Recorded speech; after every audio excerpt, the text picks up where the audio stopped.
So the other day I did the Barbenheimer challenge, and if you told me that Barbie would have been more interesting, entertaining, and thought-provoking than Oppenheimer, I would have called you crazy, but here we are. Now, I was genuinely intrigued by the Barbie movie because in this day and age, to make an original IP that is not some sequel, prequel, remake, it's insane for Hollywood to do that. So there must have been something special about this movie. Why would they take this risk? I mean, the trailers looked ridiculous, and I kept thinking, how could they greenlight this? I mean, the script must be amazing or something. And so after I walked out of the Barbie movie, my mind was swimming with thoughts, but the conclusion I ultimately reached was A, this movie is fun and entertaining, and B, it's an important movie for both men and women in this current politically charged climate that we live in. And believe me, it is impossible to avoid talking about this stuff because this movie is absolutely oozing with political and cultural commentary. Now, personally, I try to consider myself neither radically left nor right, though I can't deny the rise of political correctness being more important than the actual movies or shows that we watch has disgusted me in the last couple of years. But ultimately, all I care about is whether or not the movie is good or entertaining. You know, I couldn't care less if the entire cast was disabled little people of color. I don't care! It doesn't matter to me. Like, is it good? And you know what? Not only was Barbie good, but it challenged me to have some slightly different perspectives on some things, and that hasn't happened to me for a long time. Now, it's important to state that women are absolutely the intended audience here. I mean, almost as strongly as Sisterhood of the Traveling Pants or How Stella Got Her Groove Back. But unlike those two movies, which you could not pay me to watch, we were best friends and about to spend our first summer apart. How about the swims? You try them on. But a pair of pants would keep us together.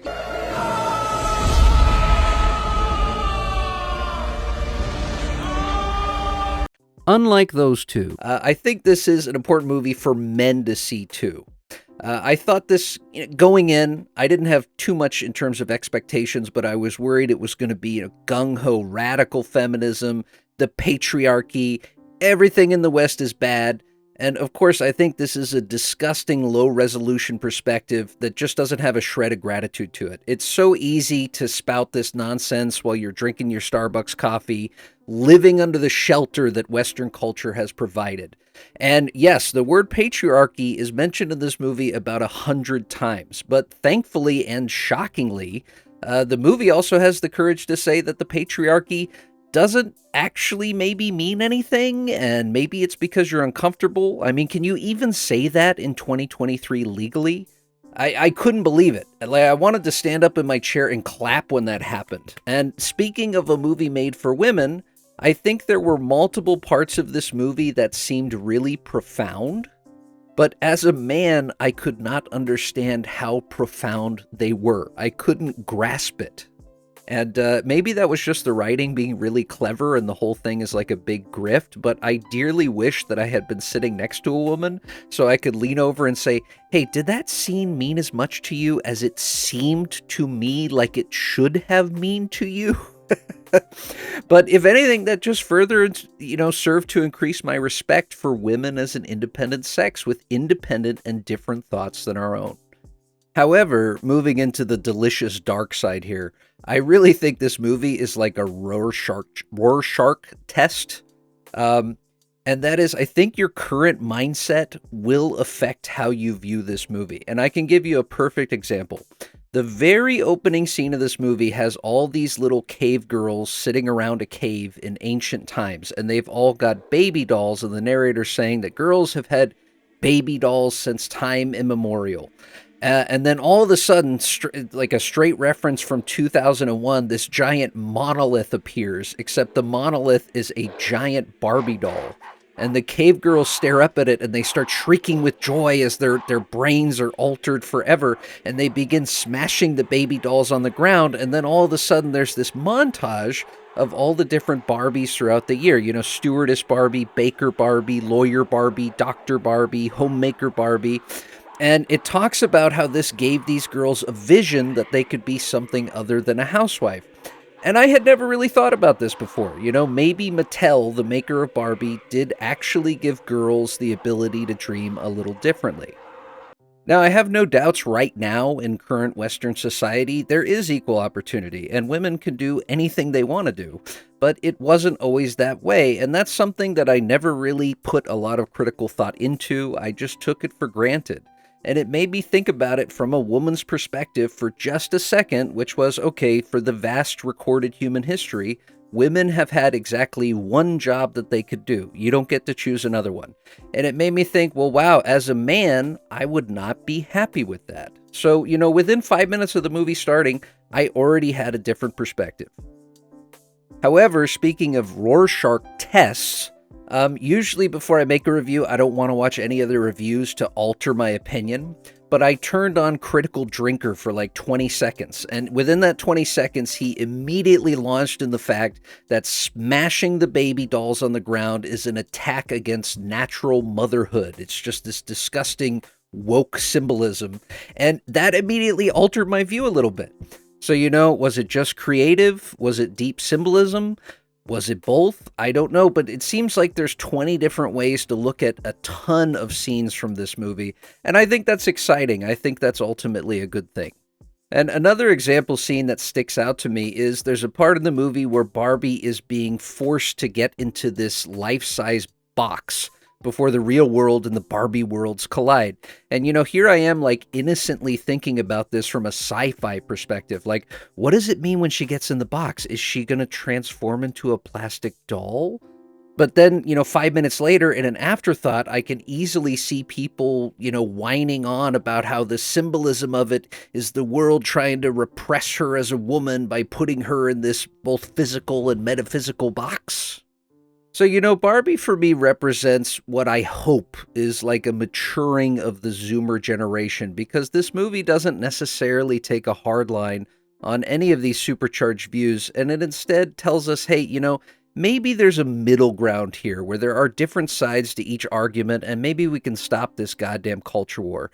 And does it always work? No. But I'm happy that it's an actual conversation instead of yet another one-dimensional, politically correct mouthpiece movie or show that puts all of these things before good story or good characters. And we've certainly been getting enough of those in the last 10 years, and I don't deny it's been a pleasure to see those movies ripped apart on YouTube. So the movie opens up in Barbie Land, and in Barbie Land there's this fantastic pastel-colored place of dreams where all the Barbies live in harmony and they have fun for eternity. But what's interesting is their lives are ultimately reflected in the actual physical dolls that Mattel is making for the real world. And as a side note here, in the movie when Barbie gets depressed, all of a sudden there's a Depression Edition Barbie that appears in the real world, complete with dirty pajamas and a phone with Instagram on it, and she's always watching the BBC version of Pride and Prejudice. She spent 7 hours today on Instagram looking at her estranged best friend's engagement photos while eating a family-sized bag of Starburst. And now her jaw is killing her, and she's going to watch the BBC's Pride and Prejudice for the 7th time until she falls asleep. Our families is such that any alliance between us must be regarded as a highly reprehensible connection. And I couldn't stop laughing for 10 minutes because, man, what a gut shot to my sister's heart. Exactly how this all works and why it works is never fully explained, so like anything else in this movie, it just is, and it's open to interpretation. So Barbie's going about her normal day that she has been for all of eternity. She goes to the beach, she tries on clothes, she drinks some Kool-Aid, and she meets up with her boyfriend Ken. And boy, I haven't gotten to the cast yet, but it's important to note that this is not just a Barbie movie. It's very much a Barbie and Ken movie. Ken is worth nothing. He derives his value completely from Barbie, and without her, he's meaningless. And I'm surprised this movie devoted so much time to his struggles of self-discovery, but believe me, it's for the better. So we learn that on that first day that things are not as good as they seem, because that night Barbie has the same party she's been having for eternity. All the girls are there, they're dancing, and Ken's dancing, and then later on, he says to Barbie, hey, can I stay tonight? And she goes, no, it's girls' night, honey. And he says, but it's been girls' night every night. And he walks away kind of dejected, and there's something not quite right. And then in the middle of the party, Barbie stops, and she goes, hey, guys, have you ever thought of dying? And all the music immediately stops. And I never watched previews for this movie. I think that's in the trailer, but I loved it. I was like, what? This is great. So you know something is very, very wrong here in Barbie world. But she says, oh, I must have misspoke, and everything continues on, but things are no longer perfect in Kansas. I'm not going to do a whole synopsis specifically because I think you should watch the whole movie, but the movie becomes kind of a balance between Barbie Land and then the real world that she journeys to, which specifically reminds me of a scene that's also in the trailers where she goes to Venice Beach, California, and some guy slaps her on the ass, and she responds by hitting him in the face, and for some reason she's thrown into prison. And this was one of the few scenes I really didn't like because of course, it's this ultimate feminist fantasy that we're somehow back in the 50s. And this does not exist in Southern California 2023 anymore, okay? That was like sexual assault, and she never would have been arrested. The whole crowd would have come up and crucified that guy. I think the movie would have been a lot more interesting if instead of Venice Beach, California, she'd ended up in Yemen and immediately got kidnapped and had acid thrown in her face. But sadly, the movie doesn't have the balls to go there. And the movie, she's on this search for this girl that's been having depressing thoughts, and, you know, that might be what's altering things happening in Barbie Land. And when we finally meet this teenage girl, she immediately starts talking about the patriarchy and how Mattel is just a bunch of fascist peddling capitalists. And, oh my God, my eyes rolled back, and I said, oh, please don't let this ungrateful little brat be the hero of the movie.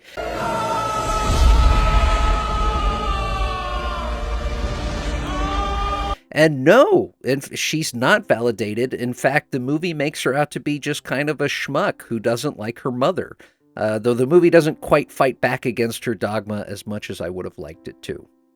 And now while all this is going on, Ken has come on his own journey. He's come with Barbie, doesn't really know what he's doing, he just knows he's unsatisfied, and immediately runs into bro culture, and goes into the library and picks up books on the patriarchy, though ironically, any book that would have the word patriarchy in the title would have been a radical feminist book, so I don't know why he goes and get those. It doesn't make a lot of sense. But realistically, they're supposed to be books on why men are the most awesome people in the world, and then he takes those back to Barbie Land, and already I was so excited. I was like, oh my God, when Barbie returns to Barbie Land, what a disaster this is going to be. In terms of the cast, Margot Robbie is of course playing Barbie, and she is unbelievably beautiful, and in fact the narrator actually mentions this, that it was a bad idea to cast Margot Robbie in this role when they're talking about how beauty is only skin deep, and there's a lot of self-aware humor like that in a lot of scenes, and the movie's that much better for it. She's very convincing as Barbie on this journey. You know, she's got her self-discovery. She does evoke emotions in you. She's a good actress, but at the same time, I have to admit, the real breakout star here is Ken. Well, what am I saying, breakout star? Ryan Gosling's been around for 20 years. In fact, when I came into this movie, I was like, this dude's like 20 years older than all the other Kens. But you know what? That lasts for about 5 minutes before you realize this is the greatest role of his life. And you know what? I never gave him enough respect before. You know, his face is kind of unexpressive. He's kind of dry. But at the same time, you know, he did Blade Runner 2024. I mean, God bless this man. And my God, he throws himself into this movie with zero abandon. He is so campy and so ridiculous and 100% committed to this role as this ridiculous, bumbling Ken. And it's the best thing I've seen in years. I think he honestly deserves an Oscar for this, over Cillian Murphy, who we all know is going to get it for that long movie. And, you know, we follow him on his journey where he embraces the patriarchy, quote unquote, and how awesome it is to be a man, and goes back and brings the bro culture to Barbie Land. If you'll excuse me, this is my Mojo Dojo Casa House. It's not Barbie's Mojo Dojo Casa House. Which coincidentally, on this journey in the real world, he sees two cops riding horses. He thinks that horses are the foundation of all that is male. It's great. You'll understand what I mean when you see the movie. And, you know, speaking of self-aware lines, in the middle of his crying, he starts going, "It's okay. I'm a modern man crying. I'm in touch with my feelings." Rounding out the cast, we have Kate McKinnon playing basically the same character she's been playing in every other movie she's been in, but it's a fun and interesting character at least. And then we have Will Ferrell showing up, which is always nice. I haven't seen him in quite a while, and adding kind of a bit of doofiness playing the president of Mattel.